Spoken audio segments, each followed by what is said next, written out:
Olá, pessoal! Estamos de volta com Papos e Prosas. Eu sou a Nani Siqueira, para quem não me conhece, sou jornalista, sou sacerdotisa de Umbanda. E neste podcast nós vamos sempre abordar temas que seja interessante para o seu dia a dia, que te traga conhecimento, que te traga benefícios para a sua saúde física, espiritual e mental. Principalmente trazer cases para que você que está em casa possa perceber que você também tem condições de conquistar o que você quer. Hoje eu trouxe aqui um querido amigo que a gente deve se conhecer há uns 13 anos. Faz bastante tempo que a gente não se encontra, a gente marca aquele café, acontece uma coisa, outro dia acontece outra coisa. Mas hoje, nesse dia de trânsito, ele atravessou a cidade e veio aqui a brilhantar esse podcast. É meu querido amigo Aran, que é tarólogo, que é professor de tarô, uma das pessoas mais estudiosas que eu conheço dessa área e que eu respeito muito porque conhece demais, estudou demais e ele vai contar toda essa história dele pra gente. Inclusive, ele tem algo que é muito interessante, que isso pode inspirar você que está em casa frustrado. Porque existem duas coisas. Muitas pessoas que estão aí estão trabalhando naquilo que elas não gostam. Ou começaram, gostavam por um período, mas que depois não fazia mais sentido. Porque eu acho que a vida é assim, né, Ara? Tudo bem, meu querido? Tudo bem, Anne. Primeiro eu quero te agradecer muito mais essa oportunidade que você está me oferecendo, que você já me ofereceu outras em outros caminhos, né? Estou muito feliz de estar aqui. Realmente atravessei a cidade e faria muito mais para estar com você, Que amigo tá? querido. É, Há pouco tempo não pude, porque tive um desafio de saúde, estar na inauguração, né, da sua Da loja. loja, da Dona Padilha. Isso. Mas que eu vou correndo lá conhecer em breve. Tá? A Então, gente muito pode, obrigado. inclusive, ir lá fazer algumas vivências, Pronto. imersões no Amo, tarô, que tem um amo, espaço amo, maravilhoso lá em amo. cima. Sofremos muito aí com a pandemia, essa impossibilidade, Sim, né? E agora eu estou aproveitando todas as oportunidades, é todas isso as aí. portas que se abrem. Mas realmente muito obrigado, tá? Eu quero realmente agradecer a vocês que estão já nos vendo, né, nesse momento, as pessoas que irão nos ver, essa facilidade, né, de estar disponível aí nos canais, né, digitais. Então isso é muito legal, porque a sincronicidade, que é uma ciência que eu amo e vivo dela, né, vai realmente trazer as pessoas bem certas para ver esse conteúdo desse Exatamente. bate-papo, desse Papos e Prosas de hoje, né, com o tarô. É isso aí. Então, primeiro eu quero que você conte para o pessoal como foi essa mudança radical. Você trabalhava com TI, ficou 20 Muito. anos? Sou jurássico, né? Essa é a palavra correta para falar. Sim, 20 anos. E eu comecei com a informática no Brasil. Sim, isso não é forma de expressão. Existia o primeiro nome que se deu à informática foi mecanizada, porque tudo era muito feito manual, né? E aí começou os primeiros procedimentos e máquinas de grandes. Eu comecei na Fundação Bradesco por volta de 1975, 76. Sou velhinho, né? Ah, meu Deus. Estou aí Agora para ele cismou terceira que é idade. velhinho. 20 anos de TI, mais de 20 anos como tarólogo, né? E eu comecei na parte técnica mesmo, numa época bem desafiadora, né? De TI, de informática, que era o começo, eram os primórdios. Né? E aí passei por tudo, fui programador, analista, coordenei projetos, gerenciei projetos de ponta, implantação de cartão de crédito no Brasil, fui um dos Olha, primeiros cartões, né? Fui responsável por toda a parte de senha, criptografia, né, da época. E sim, de repente, sempre esteve no meu ser a espiritualidade. Eu me afastei, eu fiquei meio cético, ateu de carteirinha quando nessa você época. era da TI? Na época de TI. Até porque eu estudei numa escola que na época também já era muito politizada, né? Eu trabalhava durante o dia, estudava à noite na Fundação Bradesco, já tinha professores. Isso foi bem antes das diretas já, né? Famosas diretas já. Então eu peguei muito essa parte ainda da ditadura mesmo, né? Então, eu tive essa questão de uma educação ali na escola, meio marxista, né? Bem politizado mesmo nesse sentido. E aí eu rompi com toda essa parte. E aí eu foquei, eu direcionei a parte exatamente da psique humana, de psicologia, de teatro, de filosofia. Eu sempre gostei muito disso. Então, enquanto eu trabalhava em informática, que era muito hard mesmo, muito duro, eu tinha como hobby, né, como prazer, ir em cinema. Então, eu me tornei um cinéfilo muito cedo, ir em teatro, né, começar a estudar alguns filósofos. Isso foi bem prematuro. E aí, em algum momento, né, algumas coisas começam a acontecer. Tem uma carta do tarô que explica para todo mundo, quem já é tarólogo, que está vendo, conhece, sabe de qual é o tarologuês, né? É uma coisa que eu defendo muito hoje, que é o estudo do tarô, né? A gramática que o tarô tem. Mas essa carta aqui, dá para mostrar? Torre. É a torre, isso, né? Que é um raio, né? E que vem, quebra as estruturas, que estruturas de segurança que nós temos, né? E aí todo mundo vai aqui para esse chão, não tem jeito. Importante, né? Isso aí na vida. Passar por torres. Sim, exatamente. A torre é sempre a libertação, né? A libertação daquilo que te aprisiona, no sentido mesmo, principalmente de crenças em relação à segurança, né? Porque Sai da zona de conforto. As torres antigamente, essa que está no tarô, eram feitas para proteger os soldados na guerra, né? Então ele se sentia seguro ali, ele ficava. Eu me sentia seguro na informática e ali fiquei, né? Até que algumas coisas não vale a pena aqui detalhar, Sim. mas assim, foi uma torre, foi um raio, quebraram todas as estruturas que na época eu me sustentava e eu me protegia, né? E aí eu fui fazer a primeira vez que eu era muito autossuficiente, né? Essa coisa de politização e tal, mas eu fui fazer a terapia com uma psicóloga junguiana. E ela me convidou, olha como é o destino, a tal da sincronicidade, né? Ela me convidou para um curso de tarô, junto com o processo terapêutico. Eu falei, nossa, eu achei que você fosse séria, achei que ela fosse uma charlatã, né? Uma psicóloga formada, convidando para um curso de tarô. E ela usando o que estava conversando comigo, ela falou, o que você tem a perder? Já meio que perdeu tudo, né? Vem conhecer. E aí eu achei interessante, e ela falou uma coisa, ela é muito inteligente. Ela falou assim, você que trabalha 20 anos com informática, na verdade um pouco menos na época, né, você vai conhecer um lado sistêmico, uma estrutura muito bem montada da psique humana, né, desse processo. E realmente foi isso que eu achei. Então eu fui lá, conheci as cartas do tarô, as imagens arquetípicas, né, essas funções psíquicas, me apaixonei e comecei a estudar o tarô.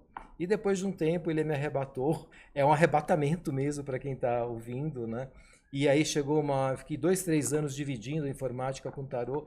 Em 2000, no bug do milênio, virado de 99 para 2000, eu estava com 39, 40 anos, então se você que está vendo aí, né, estiver, como a Nani falou, né, numa crise existencial, numa crise profissional, achando que de repente está infeliz no que você está fazendo, se liberte, né? Conhecereis a verdade vos libertarás, né? Então vai ter autoconhecimento, vai conhecer sua verdade, use de repente até o próprio tarô, sim, né, para um direcionamento para essa libertação, e é possível, né?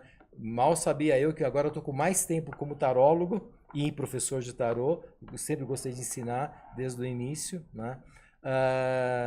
Por mais de 20 anos, quer dizer, por mais tempo do que eu fiquei em TI, né? Esse tarô que você usa qual? Esse tarô chama-se Old English, foi um amor à primeira vista, né? Como eu disse você já disse no outro podcast, né? cada oraculista tem o seu. Agora, o que é interessante já saber, né? O tarô nasce por volta de 1300 e 1400 na Europa, tá? Então, tudo que se fala, tarô egípcio, tarô dos gregos, tarô não sei o quê, babela. Tá? Hoje, vocês não podem mais acreditar nisso e nenhum tarólogo pode falar mais isso, tá? Não pode confundir as coisas. As ciências ocultas mais antigas são alquimia, astrologia e numerologia, ponto, tá? O tarô nasce na Idade Medieval e nasce como jogo lúdico mesmo. Era vendido de forma caríssima. Hoje, quem viaja para fora do Brasil, vai para museus, Louvre, enfim, vai encontrar cartas de tarô exatamente dessa época. E não se tem nenhuma carta de tarô em nenhum museu do mundo, né, que data antes de um tarô chamado tarô de Visconti e Sforza, do Panettone Visconti mesmo, né? Então, a partir daí você tem esse jogo de tarô. Tem um documentário, procure na internet, da History Channel, canal seríssimo, History Channel, que fala do tarô, das cartas do tarô, todo esse início. Então o tarô é usado como jogo lúdico, até hoje na França, em Avignon, tem um campeonato de jogo de tarô, tá? E aí sim, né, de repente, as ciganas, possivelmente, começaram a usar realmente, né, o tarô como esse suporte espiritual. Aí nasce a cartomancia. Elas não tinham nenhum estudo do tarô. Então o tarô veio antes da cartomancia. O tarô veio como jogo lúdico, tá?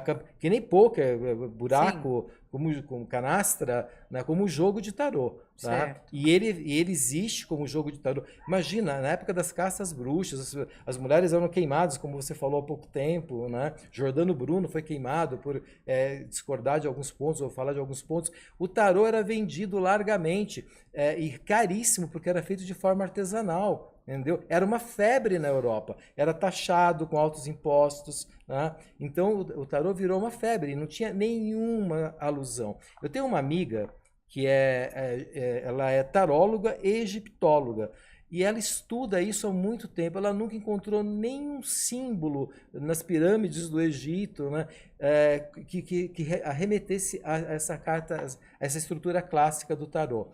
O que acontece? Em 1970, super recente, né, quando o Brasil foi tricampeão, em 1970, uma editora argentina, já pensando no marketing, né, cria o tarô egípcio. Né, mas foi criar o tarô egípcio, que todo mundo compra, é o tarô mais vendido do mundo. Todo mundo compra acreditando que está comprando um tarô. Lá do Tutankhamon. Exatamente. Né? Ele foi criado em 1970 por essa editora argentina, Kier, tá? E aí realmente se divulgou tal. E as pessoas continuam, infelizmente, ainda acreditando e falando, né, do tarô que nasceu no Egito e tal. Enfim, são ciências. Agora, o ocultismo é maravilhoso, é belo, é rico, né? Como tem o Cabalion, a pedra de esmeralda, entendeu? Então, estudar o esoterismo, e eu posso falar porque eu, durante algum tempo, estudei também a Cabala, estudei na Rosa Cruz Antiga, como eu falei para você, pertencia a um tempo, a alguns rituais, né? Então, é muito interessante porque você vai realmente conhecer muito de alquimia, né, que é muito interessante também todo esse conhecimento, mas aí existe o quê? Referências, né, entre a estrutura do tarô, porque você tá trabalhando com arquétipos. Aí você pode fazer exatamente toda essa variação de tarôs que existe, porque você vai encontrar, assim como nas religiões tem o sincretismo religioso, que você percebe... bem. Exatamente, que você percebe a mesma energia, tá? De um orixá, santo, de um orixá, aconteceu a mesma coisa com o tarô. E o Campbell, o Joseph Campbell, inclusive, quando ele estuda mitologia, ele percebe isso nas mitologias. Então você tem o mesmo Deus, por exemplo, Hermes, né? É um deus, e Tote são os mesmos deuses, em termos de sincretismo, em termos de energia. Né? São do Egito e Roma, né? E Grécia. Tá? Então, o que acontece? Você vai encontrar isso. E o tarô, por isso que hoje você pode ter, enfim, acho que são mais de 3.000 tarôs, né? Que foram sendo colocadas mitologias, né? Eu brinco que o Maurício de Souza poderia criar o tarô da Mônica, né? Exatamente, a Mônica poderia ser... Tá faltando isso aí, hein, Maurício, olha a dica para você. Olha a dica, hein? Quero royalties depois, né? Mas a Mônica pode ser a carta da Imperatriz, né? Muito bem... Cebolinha do Imperador. Pois é, exatamente, né? Então é isso, acho que essa história do tarô é legal falar, né? Para as pessoas começarem realmente a respeitar mais, inclusive, a desbanalizar o tarô e as pessoas também poderem ter mais segurança no que ela está fazendo, né? E no quando que ela o tarô usando... vira estudo e vira... Então vamos lá, degraus do tarô. Né? Primeiro degrau, jogo lúdico. Jogo lúdico, tá? Okay. Aí em algum momento... 1300. 1300 e 1400, tá? O tarô mais antigo que se conhece em museu, Visconti e Sforza. Depois vieram outros desenhos. Né? Depois você tem a entrada, o segundo degrau. O tarô entra na vidência, que aí entra na cartomancia. Tá. Um abade francês chamado Joseph Peladin... Não, peraí que agora eu tô... Estou confundindo o nome, é a idade. Mas era um abade francês, Antoine Count Gibelin. Antoine Count Gibelin, tá? Ele vai a uma cartomante e na época ele já era doido para fazer fake news. Ele era muito famoso, muito conhecedor exatamente de coisas esotéricas, tal, como abade. E aí ele estava estudando os hieróglifos egípcios. Então ele também tem essa responsabilidade, porque ele faz a relação dos 22 arcanos maiores do tarô com as 22 letras hebraicas, entendeu? E começa inclusive a fazer traduções de nome, por exemplo, talvez alguém já tenha ouvido falar de rota com tarô, né? O caminho da vida, rota, né? E não tem isso. Depois com a pedra de Roseta, né, do Champollion, isso cai por terra, né? E percebe-se que ele espalhou uma grande fake news. Mas o fato é que o terceiro degrau do tarô é entrar no esoterismo, né? Por conta do Antoine Count Gibelin, que começa a fazer essa relação das imagens, das figuras, essa estrutura das letras hebraicas, né, e egípcias, né? Então isso é a entrada do terceiro degrau. No quarto degrau, o tarô vai sendo estudado, vai sendo conhecido essas imagens, aí vem a imagem da mãe, a imagem do pai, a imagem do arquétipo mãe, sacerdotisa, imperatriz, arquétipo pai, imperador, o papa. E aí as pessoas começam a perceber a relação da estrutura do tarô com essa questão da imagem arquetípica, e aí o tarô entra muito forte, principalmente por conta do Jung, sim, né? Porque aí Campbell e Jung, eles começaram a perceber, né? Eles trabalharam com símbolo, simbologia, né? E aí os símbolos do tarô são perfeitos. O fato é que o tarô é fantástico, é incrível, e do arcano 1, o mago, né? Sem falar do anterior, que é o louco, que é o campo de possibilidades, que é a as energia pessoas aberta, encaram né? o louco como uma coisa negativa, e não. Então, isso é outra coisa, né? Gente, vem cá. Eu ensino tarô, certo? E, inclusive, para quebrar um pouco essa coisa da dificuldade de aprender tarô e ter dúvida. Eu li isso num livro, isso no outro livro. Na tarologia não tem isso. As cartas são claras, são funções psíquicas, né? E eu pergunto para você, as 4 funções da matemática. Se você sabe o que é mais, menos, multiplicar, dividir, ou seja, né, o sinal de somar, de adição, de subtração, de divisão e de multiplicação, né, você sabe ler tarô. Porque você vai, da mesma forma que você aplica esses 4 sinais, essas 4 funções matemáticas, ou seja, se apareceu numa equação o sinal de mais, você não vai subtrair, você não vai multiplicar, você não vai dividir, você vai fazer o que a função está pedindo. Exatamente. É clara. E aí eu também pergunto, qual função é ruim ou boa? Somar é bom? Depende. Se você está querendo perder peso, sim, entendeu? É ruim. Verdade. Né? Ter dinheiro é bom somar? Entendeu? Então, assim, para peso, o mais, né, o somar é ruim, mas agora para dinheiro é bom. Né? Ou seja, a função matemática não é boa ou ruim em si. Sim. Tá? Depende do contexto, depende do que você quer. Todas as cartas do tarô são funções psíquicas. Elas em si não são boas ou más. Tá? E se você aprender a função, você já aprendeu a ler tarô de uma forma muito correta, muito séria, né? E muito certa. Tá? Então, acho que é isso que é importante. Então, não existe. E da carta do 1, que é o mago, ao 21, que é o mundo, você tem o desenvolvimento psíquico do ser. Tá? Então, você tem ali toda a construção de ego, de personalidade. Tem uma carta aqui, olha que interessante. O enamorado, o arcano 6. As pessoas chamam de diamante, dá para ver aqui? Legal, tá? Essa carta aqui podia estar na capa do livro de Freud, do Complexo de Édipo. Por quê? Né? É um jovem adolescente, né? Aqui tem claramente a mãe dele, uma senhora mais velha, colocando a mão no ombro, né? Não querendo que o filho a deixe, entendeu? Normal de todas as mães, né? E aqui tem uma jovem, né, tentando seduzir esse adolescente. E aqui você tem o Eros, o anjo Eros. Freud traz uma das principais temas dele, né, que é a função erótica, que é a libido, né, dentro dessa história que todo mundo popularmente conhece, que é o Complexo de Édipo. Tá? O que é o Complexo de Édipo? Se esse jovem não é erotizado de forma suficiente, ele vai ficar com a mãe, ele fica preso no Complexo de Édipo. Não é? Se ele se liberta, se a força erótica é maior, ele deixa a mãe, né, e segue a sua vida, vai construir a sua vida. Né? O que isso pode representar quando ela sai para alguma pessoa? Em qualquer questão. Tá? Pode significar o trabalho que ela está vivendo, que está sustentando, que está mantendo a pessoa. Tá? E aqui a proposta, a jovem, e ele está erotizado, de repente, para largar a informática, e isso é tarólogo. O que foi o tarô uma época na minha vida? A jovenzinha, né? A decisão. Essa é a carta da decisão, da escolha. Isso foi uma coisa muito legal, Nani, quando você sacou a decisão. Por quê? Outra coisa que nós precisamos entender nas funções das cartas do tarô. Os planos. No plano sentimental, essa carta significa amor, eros. No plano material, caminhos, oportunidades. Porque se não aparece a jovenzinha, ele não tem dúvida, ele não tem escolha, ele não tem oportunidade. Então essa jovem vem trazer uma oportunidade. Pode ser um novo trabalho para você, por exemplo. Né? E no plano mental, dúvida.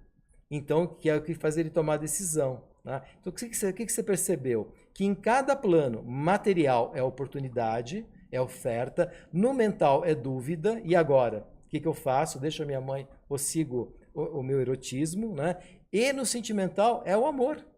Então não tem essa coisa de essa carta é uma coisa só. Não existe o bom e o ruim. Depende bom, da situação. Ruim e o que você está querendo saber. Exatamente. Tá? Então você precisa ter esse aprendizado que eu chamo que é a gramática do tarô, que é realmente, né, a tarologia ou tarologuês, se pensar em termos de linguagem. Né? Isso é muito interessante. Deixa eu te perguntar uma coisa. Então, assim, é uma ciência, né? Começou como um jogo lúdico.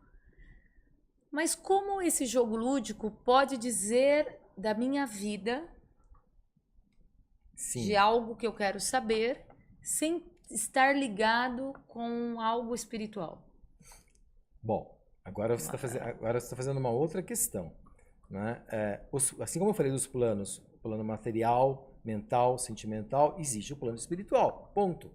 Mas ele age então, quando um tarólogo vai lá e faz um curso de tarô. Deixa eu te falar uma coisa. Você nasceu com DNA. Certo. O DNA é um oráculo, gente. É um código genético, o médico olha para aquilo e faz previsões. Que altura que você vai ter, se vai ficar calvo ou não, entendeu?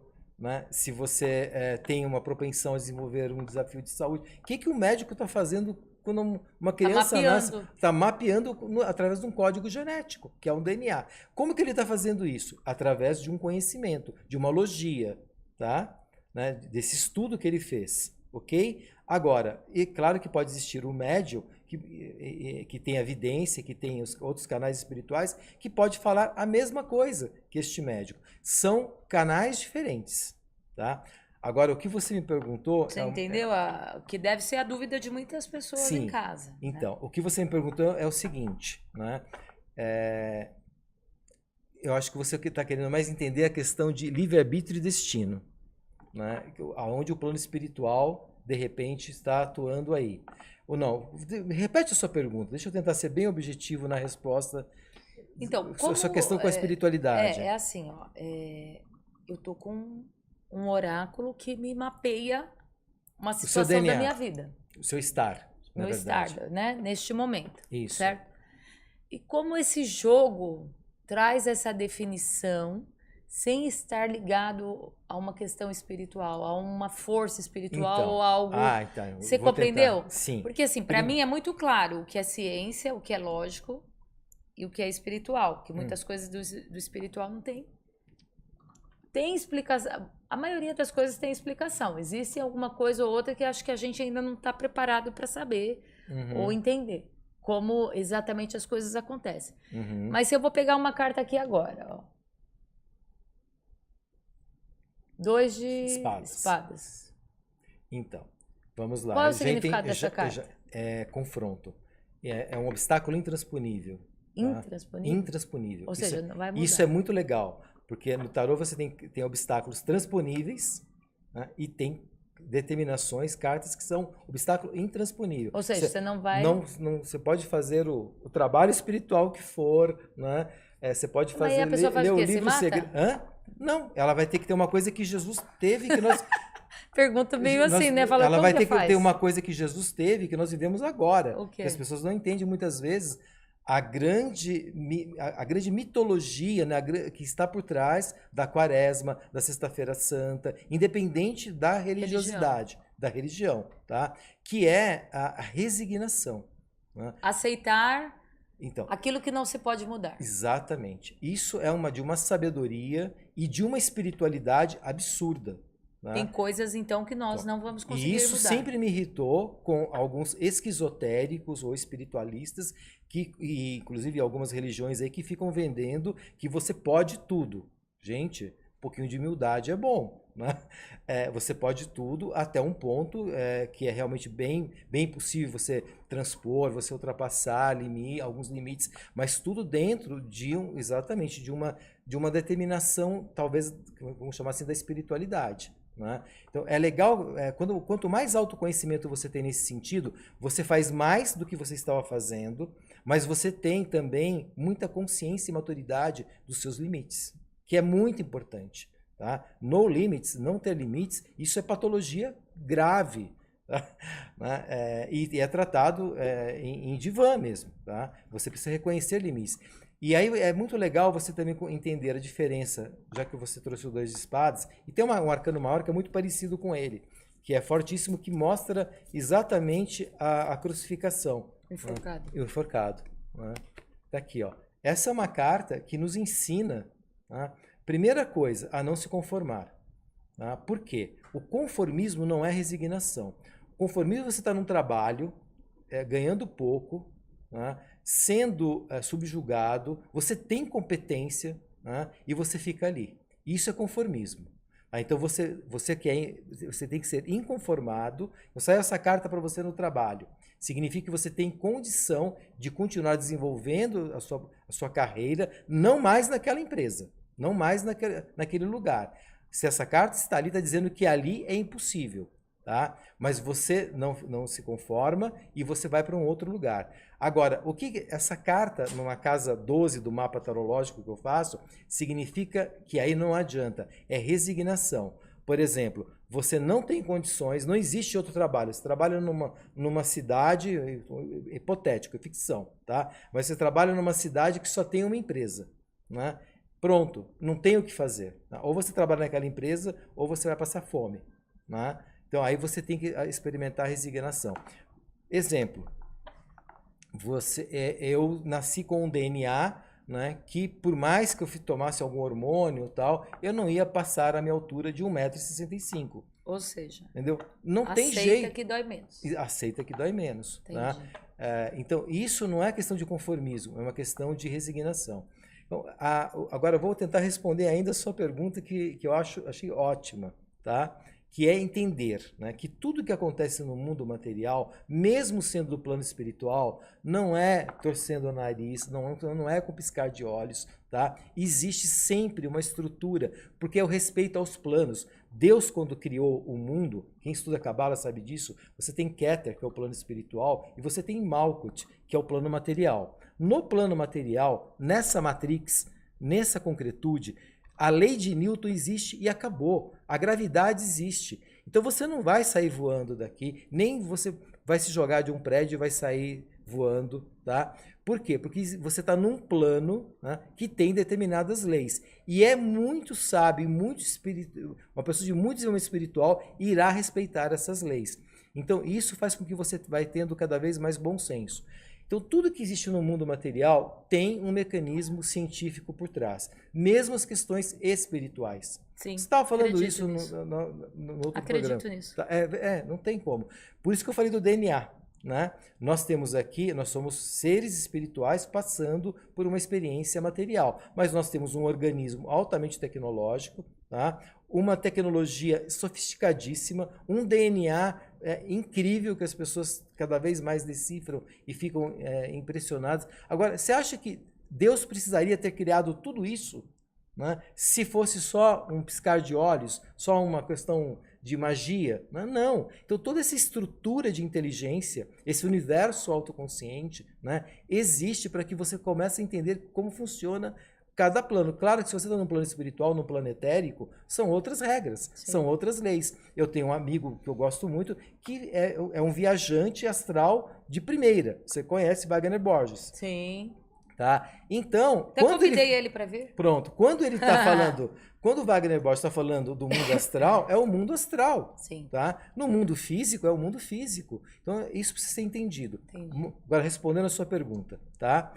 Você vai explicar como e por que o tarô funciona? A espiritualidade está por trás? Está. Ela existe? Existe. Era esse tá? o ponto que eu queria Ponto. chegar. Agora, a pessoa não tem mediunidade e ela quer usar o tarô. Ela tá? pode. Pode e muito bem. Por quê? Ela vai usar dos mecanismos físicos para fazer a mesma coisa que um vidente faz. Então ela vai fazer o quê? Por exemplo, né? Embaralhar as cartas e ela vai colocar uma coisa chamada campo de intenção. Quando você tem um rádio, Sim. quantos dials tem ali? Sim, sim. Tá? É assim, Você a quer... energia. Não, você quer ouvir tal rádio. Sim. Você vai sintonizar o dial ali, acabou. Perfeito. Entendeu? Agora sim. Era essa a minha dúvida. Falar, não, uma coisa totalmente à parte. Aí ia ser Não. um pouco... Não, o mecanismo, por isso que eu ensino as pessoas, e eu posso falar porque, modéstia à parte, né, eu sou um bom tarólogo, comprovadamente, por várias reportagens em mídia, né, na época que eu fazia muitas previsões na revista Isto É, enfim, fiz previsões da Olimpíada, que a Daiane dos Santos não traria medalha, né? E eu ficava impressionado com a assertividade do tarô, com a combinação de cartas, né? Então saiu a carta da morte para Daiane, quando ela foi tentar fazer a Olimpíada, ela tinha acabado de ser campeã mundial, medalha de ouro no mundial.